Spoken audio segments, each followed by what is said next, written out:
কি হবে ভাব তুই মেতে রয়ে মরতে, ছেড়ে যাবে সব কিছুই, এসেছি সে শর্তে।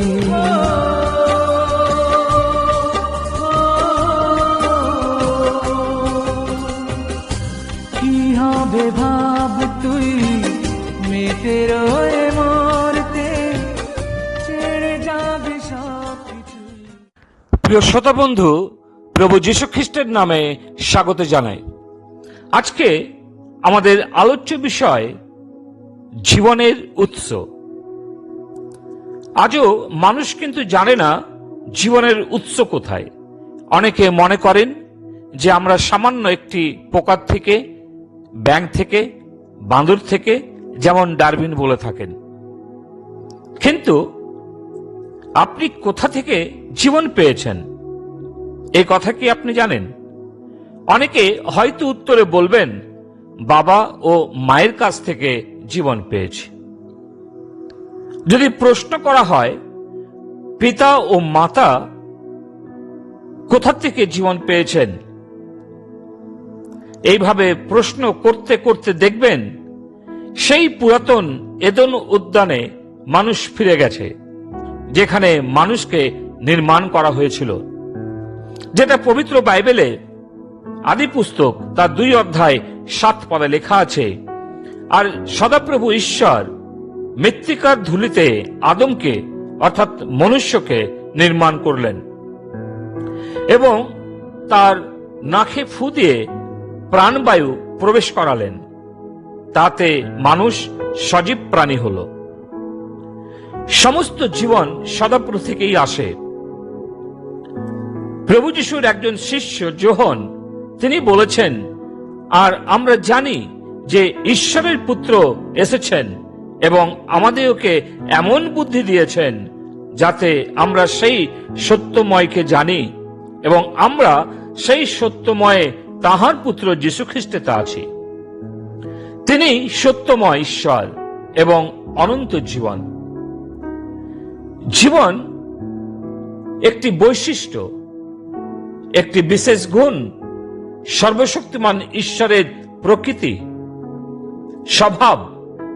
আদম বা মানুষকেই নির্মাণ করা হয়েছিল ঈশ্বরের প্রতিমূর্তিতে এবং এক উচ্চমানের জীবন মানুষ পেয়েছিল।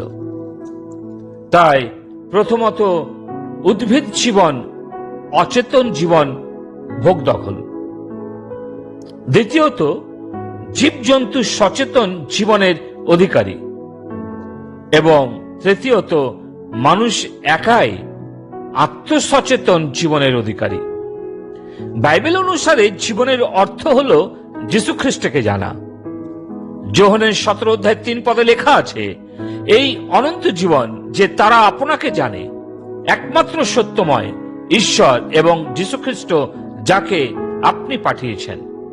প্রভু যীশু এই প্রার্থনা করছিলেন। প্রভু যীশু যিনি আমাদের মধ্যে ঈশ্বরের আসল প্রতিমূর্তি পুনরুদ্ধার করতে এসেছিলেন পৃথিবীতে, সেই দৃষ্টিভঙ্গিতে না জানলে জীবনের অর্থ অসম্পূর্ণ হবে। একবার ঈশ্বর আমাদের মধ্যে তার কাজ শুরু করলে আমরা আমাদের জীবনের সমস্ত ভালো জিনিসগুলির প্রশংসা করতে পারি।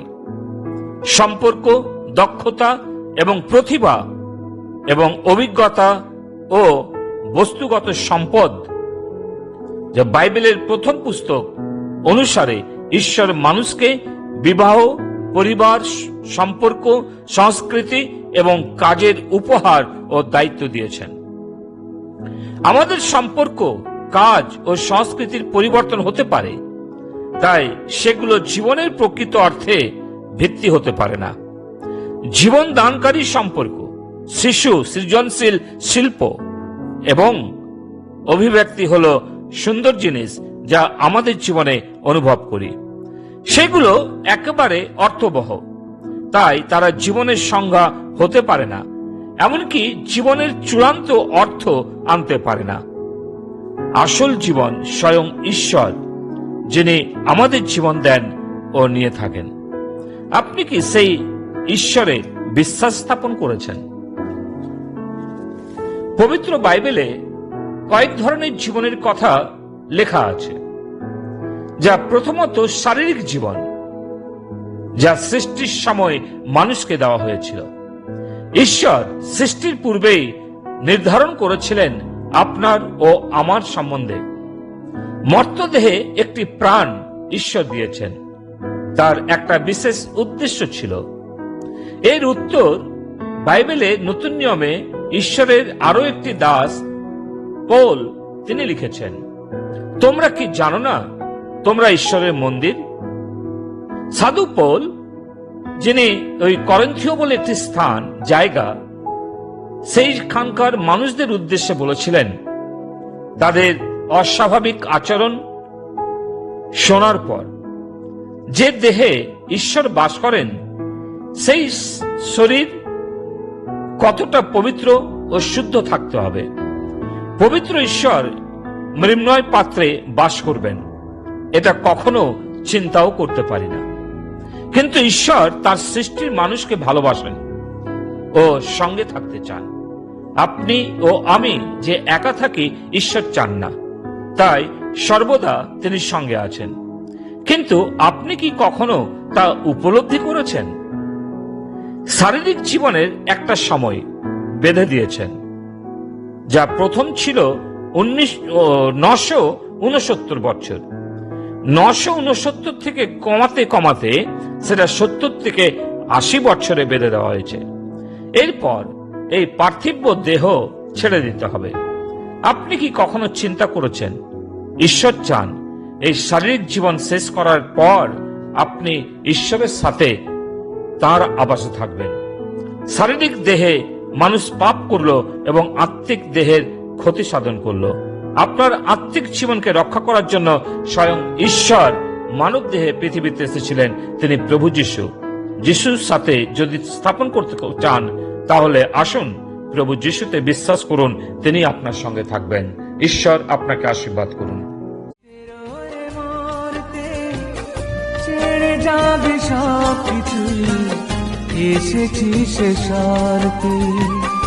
মর্তের কোনো পথ পৌঁছবে না সেথা, আছে যেথা অনন্ত জীবন। যিশুর হাতে ধরে চালে রে